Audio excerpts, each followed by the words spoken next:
The story of the Sauk Prairie and the former Badger Army ammunition plant is one of a community coming together, seeking common ground, trying to do right by the land, its people, its history, and its future. It's a story full of twists and turns, comedy and tragedy, setbacks and breakthroughs. It's the story of citizens discovering their connection to this place and to each other. It's the story of so many people trying to work for positive change and finding themselves changed in the process. And it's a story that continues to unfold every day. Like so many hundreds of thousands, if not millions of people, you'd drive by on Highway 12 and look off to the east and you'd see this strange landscape, these old buildings and this factory out in the middle of cornfields. And it was a mystery, as it was for so many others. What we have here is the opportunity of 100 lifetimes. Together we have the chance to reach out and touch the future in a way that few people ever can. If you think about our national park system and the people who set that up for us, those people are long gone, but we still have the gift of those parks today. That's the kind of opportunity we have here at Badger, because this is unique. It's the largest portion of undeveloped land still remaining in southern Wisconsin. I think if you care about the land, you are a conservationist. And often we conservationists find ourselves in the position of fighting against negative trends and impacts on the land. But at Badger, the conservation community saw a rare and important chance to come together and to work toward a positive vision, to turn a place with a long history of loss, pain, and degradation into a place of renewal, beauty, and reconciliation. A first meeting, and it was in December of 1997, up at the International Crane Foundation near Baraboo. And many of us work in conservation all over the state of Wisconsin, around the country, even internationally. And here was an opportunity to think about applying those same ideas and skills and relationships to a piece of our own landscape here at home. So after that first meeting, I stepped up to be the volunteer chair of this new coalition. One of the very first calls that I made, in fact, was to the Ho-Chunk Nation. The Ho-Chunk Nation, whose ancestral territory we are in here, who had a strong interest in the future of the Badger Army ammunition plant. And it was really important to start that conversation, to understand how the Ho-Chunk viewed this piece of property and what their interests were. Good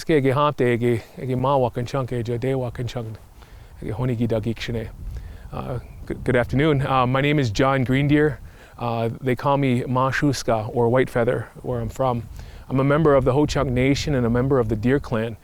Today I was asked to share a little bit about a place that we call Mawakanchunk, or the sacred earth, the sacred land. And on the other side, Dewakanchunk, they would call the sacred lake or spirit lake.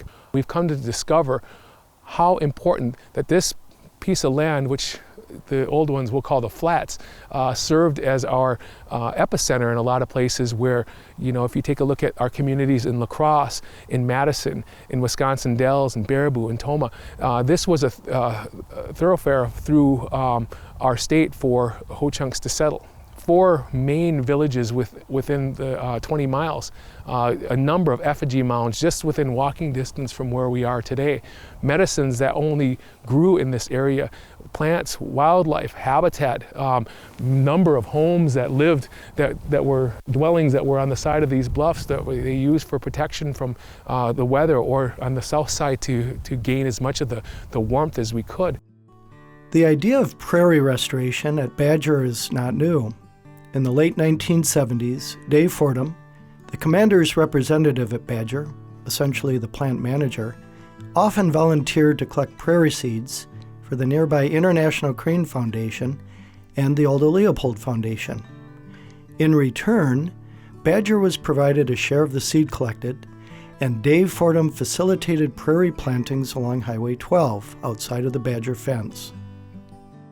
Dave Fordham identified parts of the plant where prairie restoration and prairie planting could occur.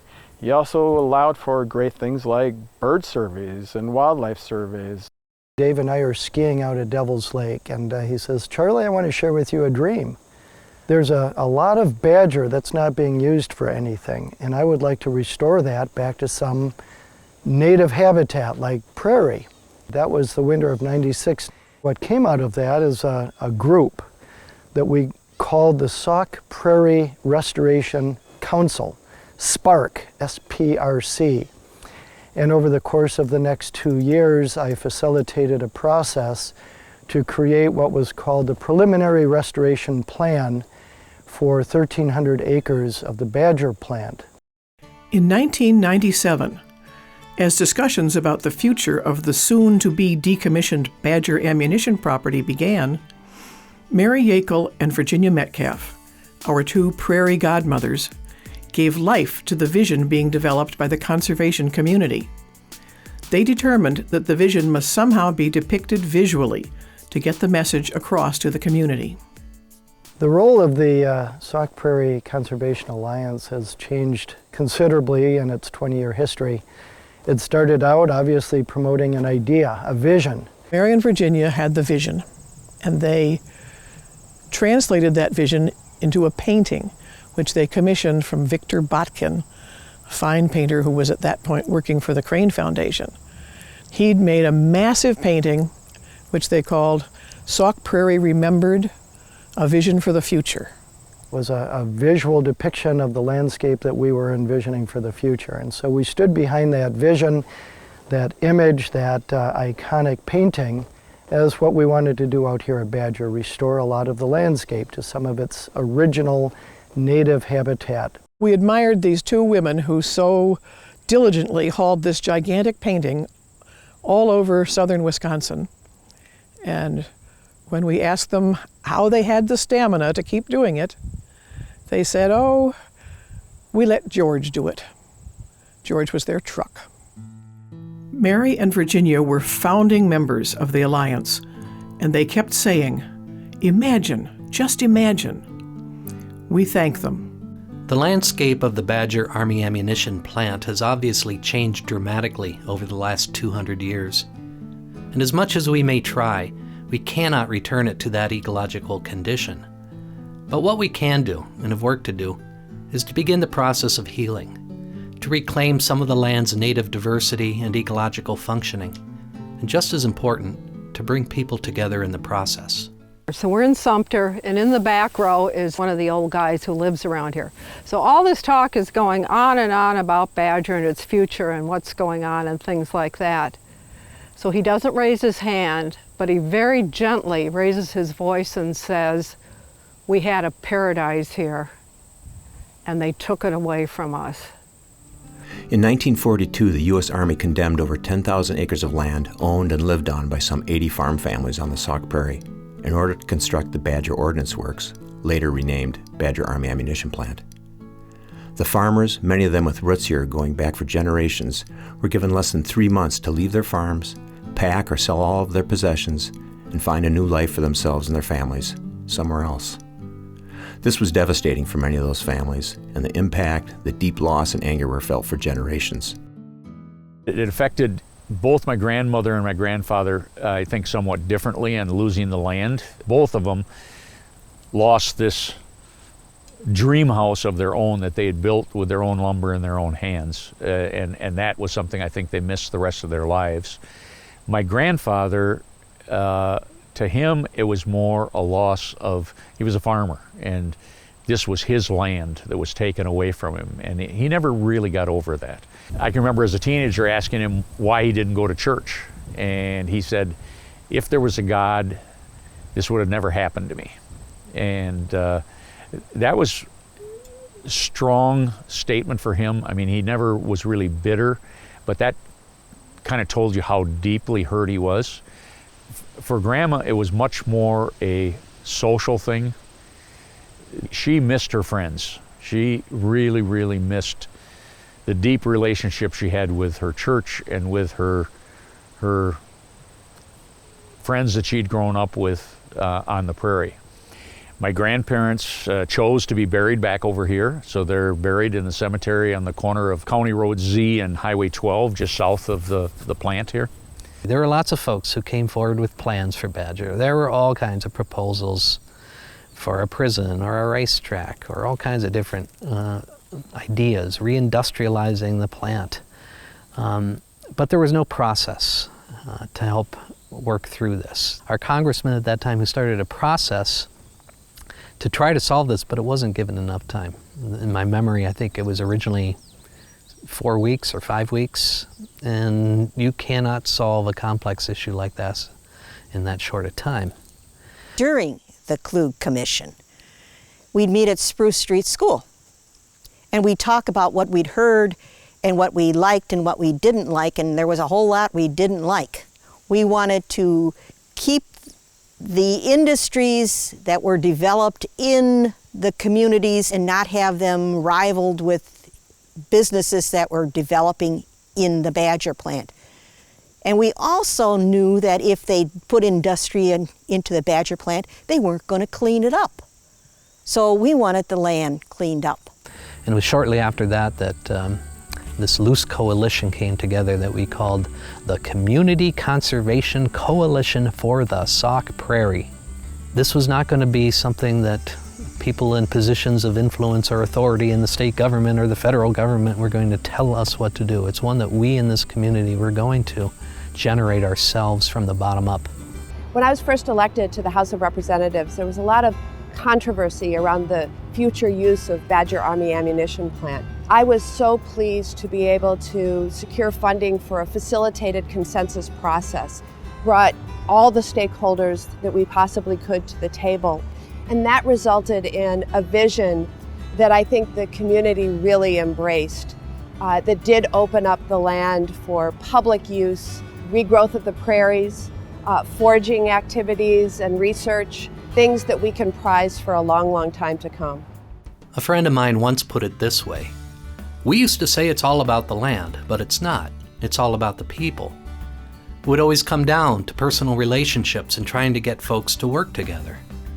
And that's been so much of our work, listening, exchanging ideas and information, exploring our shared aims, with a faith that with some creativity and flexibility, we could all work together in the same place. The Badger Reuse Plan was signed in March 2001 by the 21 participating stakeholders. The plan provided a blueprint for Badger's future green vision. Participants included Kurt Miney, representing the coalition, future Alliance President Dave Tremble, working for Sauk County, as well as Alliance members Mike Mossman, who represented the Badger History Group, Mike Dagan, who served as the DNR Secretary's representative, and Sauk County Board member Bill Wenzel. All contributed significantly to this groundbreaking document. The reuse plan set the stage for the eventual land transfers and cleanup. So when Badger became available, the issue was, if I want a piece of the property, the best way to have a chance at it was to find a federal sponsor for my project. So we had initially interest from the Ho-Chunk through the Bureau of Indian Affairs, the federal agency, the DNR as an entity working with the Park Service, and then of course the Dairy Forage Research Center, which is part of the Department of Agriculture. So they already had essentially first dibs because they were already here and they were already a federal entity. But to me, the most important value, and the one that really captures to me what Badger is all about, is one that came out of a statement by my friend Mike Mossman. He says, you know, let's try to turn the page here. Maybe the future uses of Badger can help us achieve reconciliation. And as soon as he said that word, I just felt something very powerful come forward.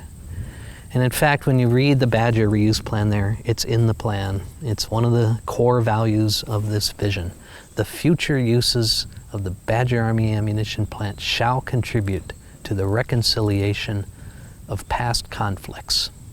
Most all of us felt the same way in the area here, that what should have done is the families owned the ground should have been given a chance to get buy back. And as I understand it, the original contract said they would be able to, but Congress had made some ruling in the meantime that they couldn't do that anymore. I mean, not all farmers would want their land back. I mean, that was up there where the main manufacturing was, that's so ruined. I mean, what's it good for, really? As far as the prairie restoration, I mean, where they got some of the prairie over on the northeast side, that's a good place for it. We've worked land over there. The land is stony and it's not nice farmland. We were very happy that Dairy Forage Research Center got the good ag lands. We wanted the land to bloom again, for it to come to its full potential, and also for the human community itself to be healed and bloom again. What could be a less peaceful place than a factory that is building ammunition to be blown up someplace, to kill people, to destroy things? Mennonites have a hard time with that, of course.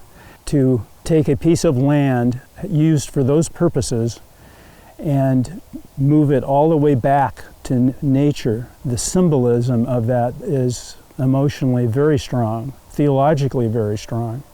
And that's one of the primary reasons that members of our church have supported the Alliance in its work. The folks that came to the meetings often were the same folks, and that usually included members of the Alliance, Citizens for Safe Water Around Badger, Badger History Group, the three notable groups. And one of the things I have to say is that I believe success is 99% showing up. And I have to say that the folks on the Sauk Prairie Alliance had that stick-to-itiveness because they were always there. And that really contributed to keeping the focus on the prairie restoration and the cooperative working arrangements at the forefront of the discussions. At the same time that the land transfer was happening, we saw the deconstruction of 1,400 buildings, the removal of infrastructure, and the beginning of addressing the contaminated soil and water. It could not have been achieved without the advocacy of groups like CSWAB, making sure that there was safe drinking water in the vicinity of the Badger Army ammunition plant. And advocacy organizations like the Sauk Prairie Conservation Alliance is indispensable. To their credit, the Army stepped up, and I think we can credit Joan Kenny and Mike Sitton and the local representatives of the Army for this forward thinking, that they developed this new technique that they called wet demolition. And what that involved was essentially saturating the building with water as they systematically disassembled those buildings. And it led to the ultimate removal of nearly all 1,400 of those buildings and paved the way for transfer of the property to the state of Wisconsin and the other owners. There had never before in U.S. history been a transfer of land from the Army to a tribal nation. And I had worked on this for literally almost 2 decades. And indeed, with the passage of the National Defense Authorization Act, we secured that land transfer finally and celebrated it quite recently. Senator Baldwin really put her efforts where her words were and eventually worked with the National Defense Authorization Act and included language that not only returned all 1,553 acres back to the Ho-Chunk Nation, but 2 more additional things. That all of it would return to the Ho-Chunk Nation in trust status, which means it is in full jurisdiction of the Ho-Chunk Nation. It is ours, we own it. The next thing that Tammy Baldwin did was include a polluter pay provision in there, which means that any hazard mitigation and any remediation is on the federal government side, not ours. And so with the passage of the Defense Authorization Act comes a phone call from Senator Baldwin's office to my office and said, we did it. We got this land back. Now that we have a future where we do have more than one landowner out here, it's thinking about how all of those landowners can work together across property boundaries to achieve common goals and to bring the public into that process so that they feel and can better understand sort of what our connection is as community members to this landscape. During the time that I was president, one of our primary functions at that time in the Alliance was to have educational events for school children. To see a big yellow school bus pull up at the plant and a bunch of enthusiastic kids roll out of the door, that was, I think that was one of the more positive things that we were able to accomplish through the years. We're committed to following the reuse ordinance. So these are things that, if that did not exist, this would not be Ho-Chunk property here today. What Badger represents is an opportunity to think about multifunctional landscapes. So how can we do a better job of thinking about land as a place where you can produce food, you can restore wildlife habitat, you can create places where we can have groundwater recharge, carbon sequestration, trails for people to recreate. You can also explore our human history, so through all sorts of different perspectives of the different people who've lived here over time. Eventually, something is going to be on this property to be a learning center, a place where people could find some serenity and understand the history. We have to explore certain items of reintroduction of species of plants, making sure that we have plans to mitigate any types of invasive species that could depreciate some of the value of the land, making sure that we maintain and protect the habitat of birds, migratory birds or nesting birds, and deer. In my role as a wildlife biologist, I conducted breeding bird surveys at Badger in 1998 and documented how extremely important this landscape was to many rare grassland birds. This and my subsequent surveys led to the proclamation of Badger as a Wisconsin Important Bird Area. It's connected to the land around it. What happens to the land around it makes a difference to what happens on that piece of land. And wildlife that uses the adjacent landscape can also use Badger and vice versa. And it makes for a more viable population of animals and plants. Peregrine falcon also wouldn't be there if it weren't for Devil's Lake real nearby, where the cliffs occur where the peregrine nests. So it nests on the bluffs at Devil's Lake. It comes down to Badger to feed. It needs that large landscape. And that's the same with many other species. So Badger is not just an island. Another part of the planning process that was really an important goal was to connect Devil's Lake with Lake Wisconsin.